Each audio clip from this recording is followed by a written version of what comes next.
तो मुकम्मल करना है। एक चीज़ याद रखो कि ये रमज़ान की तो चंद चीज़ें हो गई, रमज़ान का दुआओं से बहुत गहरा ताल्लुक़ है, रमज़ान का कुरान से बहुत गहरा ताल्लुक़ है। अल्लाह ने क्या कहा, शहरु रमज़ान अल्लज़ी उन्ज़िला फ़ीहिल क़ुरआन हुदल लिन्नास व बय्यिनातिम मिनल हुदा वल फ़ुरक़ान। अल्लाह ने रमज़ान ये वो महीना है जिसमें अल्लाह ने कुरान को नाजिल किया। ताल्लुक़ गहरा हो गया।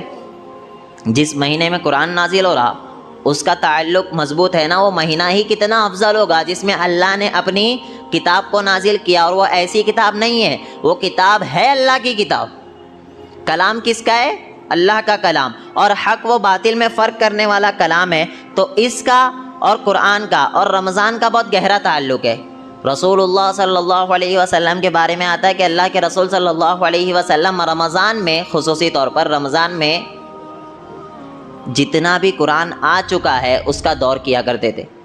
एक मरतबा ख़त्म किया करते, जिब्राइल को सुनाया करते थे, जिब्राइल से सीख कर जिब्राइल को वो कुरान सुनाया करते थे जितना कुरान आ चुका है।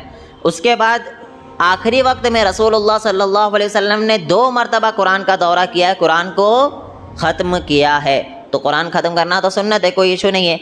इशू यहाँ पर है कि हम सिर्फ़ और सिर्फ इस को विज़न बना ले कि हमें कुरान कितने ख़त्म करना है, इस रेसिंग में लगना है। मैंने 10 कुरान ख़त्म किया, मैंने 5 कुरान ख़त्म किया, मैंने 6 कुरान ख़त्म किया, क्या समझा भाई?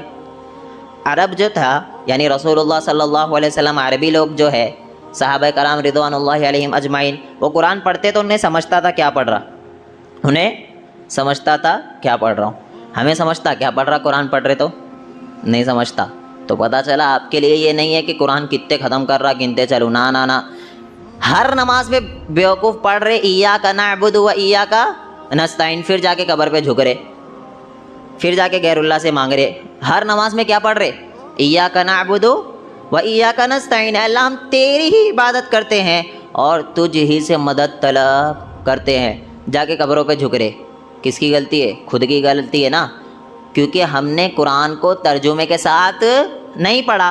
कुरान और रमज़ान का गहरा ताल्लुक़ का ये मतलब है कि कुरान को कम से कम रमज़ान के महीने में तो समझ के पढ़ने की कोशिश कर लो। कुरान मजीद को रमज़ान के महीने में समझ कर पढ़ने की कोशिश कर लो। अल्लाह उसमें हमसे कहना क्या चाहता है? अल्लाह ने देखो गिनती की चीज़ आपको रुकन बताया, बुनियल इस्लाम अला खम्स, शहादतु अल्ला इलाहा इल्लल्लाह, सबसे पहला अल्लाह के अलावा कोई माबूद बरहक नहीं है, इसका इकरार करना। इकरार सिर्फ ज़ुबान से नहीं, प्रैक्टिकल भी होना चाहिए। ज़ुबान से इकरार कर रहे, जाके इधर उधर झुक रहे, ये नहीं चलेगा। बाबों के पास जाके झुक रहे, ये नहीं चलेगा। अल्लाह के अलावा मुश्किल कुशा दूसरों को भी बना चुके, ये नहीं चलेगा। अरे मुझे ये समझ में नहीं आता, रसूलुल्लाह सल्लल्लाहु अलैहि वसल्लम को मुश्किल कुशा कहने में, अल्लाह के रसूल सल्लल्लाहु अलैहि वसल्लम को मुश्किल कुशा कहने में रसूलुल्लाह सल्लल्लाहु अलैहि वसल्लम की शान में कोई इजाफ़ा नहीं हो रहा है, बल्कि अल्लाह की शान में कमी कर रहे हो आप। किसकी शान में कमी कर रहे हो? अल्लाह के मकाम में, अल्लाह के मर्तबे में कमी कर रहे हो। और आप समझ रहे हो कि मैं नबी की शान बढ़ा रहा हूँ। ना ना ना, नबी की शान बढ़ नहीं रही है, बल्कि अल्लाह की शान घट रही है। नऊज़ बिल्लाहि मिन ज़ालिक। कौन है मुश्किल कुशा? अल्लाह। पता ही नहीं, कुरान पढ़ना नहीं, पढ़ेंगे तो गुमराह होंगे, ये हम सोच चुके।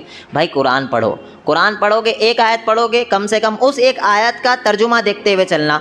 रमज़ान में कुरान नहीं ख़त्म कर सकते हो, कोई बात नहीं है, कोई मसला नहीं है, लेकिन उस कुरान को जितना भी पढ़ोगे उतना आप तर्जुमे के साथ पढ़ना कि आपको कुछ समझ आए कि अल्लाह पैगाम दे क्या रहा है, अल्लाह चाहता क्या है हमसे। जब आप कुरान को समझ कर पढ़ोगे तो इंशाअल्लाह कभी आपको कोई गुमराह नहीं कर सकेगा, क्योंकि अल्लाह ने कहा कि हिदायत कुरान है, हिदायत कुरान है। अफसोस शैतान ने क्या किया है ना, बहुत सारे हथकंडे अपनाया है। क्या भाई, सब लोग बैठे कुरान नहीं पढ़ सकते, एक के पीछे एक बैठकर, मशहूर है, सब ऐसे बैठे होते पता ही नहीं कुछ, एक के पीछे एक बैठकर कुरान नहीं पढ़ सकते, ये पब्लिक में मशहूर है। कहाँ से ले आए भाई, कहाँ से ले आए, कौन बोल दिया? कुछ भी समझ नहीं आता ये लोग कहना क्या चाहते हैं। ये लोग क्या कर रहे हैं ना, कुरान को पढ़ने से रोक रहे हैं आप लोगों को। ये कंडीशन किसने लगाई कि आप एक के पीछे एक, इतने लोग बैठे हैं, सारों को कुरान पढ़ना है? पढ़ सकते, पढ़ सकते, उसको उधर घूमना पड़ेगा, उसको उधर घूमना पड़ेगा, उसको पूरा कार्टून जैसा बना देंगे, लेकिन कुरान फिर भी नहीं पढ़ सकेंगे। कई लोग तो ऐसे मिलते जो बेचारे जुमा में पहली सफ में आते कुरान पढ़ने की नीयत से, कुरान लेकर बैठे पढ़ने के लिए, कोई उठा के पीछे भगाया, पीठ लग रही, दूसरी में बैठा है, पीछे भगाया, पीछे पीछे वहाँ पहुँच जाते, वो बंदा उठा के वापस रख देता, अब कुरान क्यों पढ़ूँ, सफ़ में आने का ज़्यादा सवाब है, आगे खड़े हो जाता हूँ। ये हमने अपने से कंडीशन लगाई है कि एक के पीछे एक बैठकर कुरान नहीं पढ़ सकते, ऐसा बिल्कुल भी नहीं है। ये अदब का तकाजा किसने बनाया है? ये अदब किसके तसव्वुर में? हमारे है ना, हमने बनाया है, अल्लाह ने तो नहीं बनाया। रसूलुल्लाह सल्लल्लाहु अलैहि वसल्लम ने तो नहीं लगाई ये कंडीशन हमने लगाई। बंदा सफ़र में, रमज़ान में दुकान में बैठा हुआ है, बैठे बैठे कुरान पढ़ ले। सफ़र में है, वहाँ पर कुरान पढ़ ले।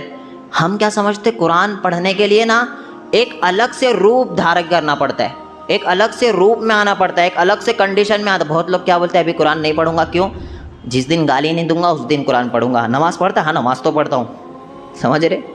वो बंदा नमाज़ पढ़ने के लिए तैयार है, पढ़ रहा है नमाज़, कुरान नहीं पढ़ूंगा। क्यों? जिस दिन गाली नहीं दूंगा ना उस दिन कुरान पढ़ूंगा। अच्छा, ये कंडीशन कौन लगाया? कौन लगा दिया भाई? आप जो है कुरान को पूरा लिहाफ में लपेट के इतना ऊपर रख रहे हो, वो 11 महीने नहीं निकलता है। रमज़ान में क्या हो जाता है? निकल जाता है। 11 महीने जो आप लपेट कर रखे, आपको खुद को जान के ऊपर भारी पड़ेगा कि उसको निकाल के खोल के उसको पढ़ना। क्या होएगा? भारी पड़ेगा। और तर्जुमे वाला कुरान तो घर में रख ही नहीं रहे, तर्जुमे वाला कुरान घर में नहीं रख रहे। तो इस कंडीशन को ख़त्म करो। ये शैतान ला के रखा है ताकि आप कुरान पढ़ ही ना सके, आप कुरान से दूर हो जाए। आप एक के पीछे एक जान के मत बैठो, जान कर मत बैठो। ये कंडीशन है। जुमा के दिन कुरान पढ़ना चाहिए, पता होना चाहिए। सूरह कहफ पढ़ने की अलग फजीलत है। हम नहीं पढ़ रहे इसी वजह से कि एक के पीछे एक बैठना पड़ता। ये कंडीशन हमने लगाई है, अल्लाह ने नहीं लगाई। रसूलुल्लाह सल्लल्लाहु अलैहि वसल्लम ने कंडीशन नहीं लगाई। आप कुरान पढ़ना, रमज़ान में भी आओगे, सब एक साथ बैठना, एक साथ कुरान पढ़ो, कोई पर अल्लाह की तरफ से रुकावट नहीं है, ना मोहम्मदुर रसूलुल्लाह सल्लल्लाहु अलैहि वसल्लम की तरफ से रुकावट है। आप चल रहे हो ना रास्ते में भी कुरान पढ़ते हो, चलो, कोई रुकावट नहीं है, कोई रुकावट नहीं।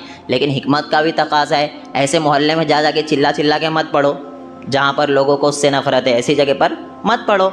अपने तौर से दूसरों को तकलीफ़ मत पहुँचाओ, चाहे कुरान पढ़ के हो, चाहे नमाज़ पढ़ के हो, कैसे भी तरीके से दूसरों को तकलीफ़ मत पहुँचाओ। चाहे वो गैर मुस्लिम भाई हो, चाहे वो ईसाई हो, चाहे वो कोई भी मज़हब का हो, दूसरों को तकलीफ़ मत पहुँचाओ। रमज़ान और कुरान का बहुत गहरा ताल्लुक़ है। कुरान पढ़ेंगे इंशाअल्लाह सब, इंशाअल्लाह तर्जुमे के साथ पढ़ने की कोशिश करेंगे इंशाअल्लाह। ये 10-10, 5-5 कुरान को ख़त्म करो, इतना नहीं पढ़ना, एक ही बार पढ़ना, लेकिन वो एक बार समझ के पढ़ना कि अल्लाह हमसे कह क्या रहा है, चाहता क्या है, अल्लाह पैगाम क्या दे रहा है, इस चीज़ को समझ कर पढ़ना।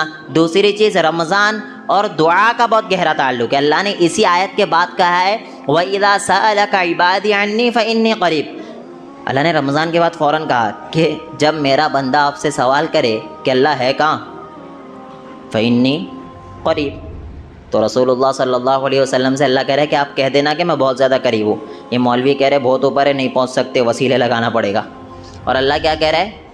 फ़इन्नी क़रीब, मैं बहुत ज़्यादा करीब हूँ। आगे अल्लाह ने बताया, उजीबु दावत दाई इज़ा दान, जब बंदा मुझे पुकारता तो उसकी पुकार को मैं सुनता हूँ। नहीं सुन सकता अल्लाह डायरेक्ट, क्यों? वो वसीले से जाना पड़ता उतना ऊपर। ये सारी चीज़ें हमें गुमराह करने के लिए, हमें अल्लाह से रोकने के लिए लगाई, ताकि अपनी दुकान भी तो चलने होना ना। अपनी दुकान कैसे बंद हो जाएगी ना, हम बोलेंगे अल्लाह और तुम्हारा डायरेक्ट ताल्लुक़ है, दुकान बंद हुई नहीं हुई। वो पब्लिक समझदार समझ रही कैसे दुकान बंद हो रही, दुकान बंद हो जाती। हमारा और अल्लाह का डायरेक्ट रिश्ता है। क्या है?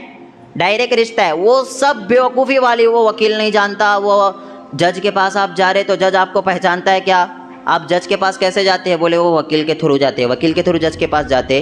दुनिया के जज के पास आप वकील के थ्रू जा रहे, दुनिया के जज के पास आप वकील के थ्रू जा रहे। जो पूरी दुनिया का जज है अल्लाह, उसके पास डायरेक्ट पहुँचेगा? ऐसे पब्लिक को पागल बनाते। मेरे भाई, दुनिया के जज को पागल बना सकते आप, बेवकूफ़ बना सकते? बोल लो, बना सकते? वो तो ज़ाहिर देख के फ़ैसला करेगा। अल्लाह को बेवकूफ़ बना सकते? इतने अकल के अंधे हैं, मिसाल भी देते तो ऐसी मिसाल देते जिसका ना सर ना पैर, कुछ भी नहीं है। मिसाल दे रहे अल्लाह की और जज की। अरे पागल, हम दुनिया के जज को बेवकूफ़ बना सकते, अल्लाह को बेवकूफ़ बना सकते नहीं। दुनिया का जज मुझे जानता नहीं, अल्लाह हर इंसान को जानता नहीं। अरे जिसने पैदा किया वो नहीं जानेगा तो कौन जानेगा? जिसने पैदा किया वो नहीं जानेगा तो कौन जानेगा?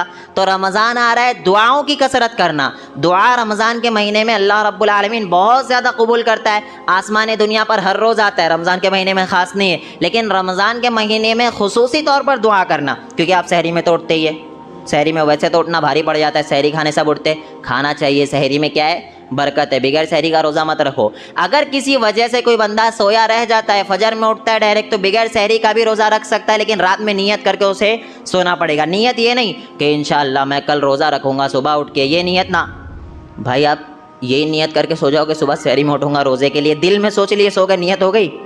ज़ुबान से कहने की ज़रूरत नहीं है। नहीं उठ सके, फजर में उठ गए तो रोज़ा रख लो, लेकिन जान करके सहरी छोड़कर रोज़ा मत रखिए, क्योंकि सहरी में क्या बताया रसूलुल्लाह सल्लल्लाहु अलैहि वसल्लम ने, उसमें क्या है, बरकत है। तो सहरी खाइए, उसके बाद रोज़ा रखिए। और अल्लाह ने खुद कहा है कि अय्याम मादूदा, गिनती के दिन है, ज़्यादा दिन नहीं है, टेंशन नहीं लेना है।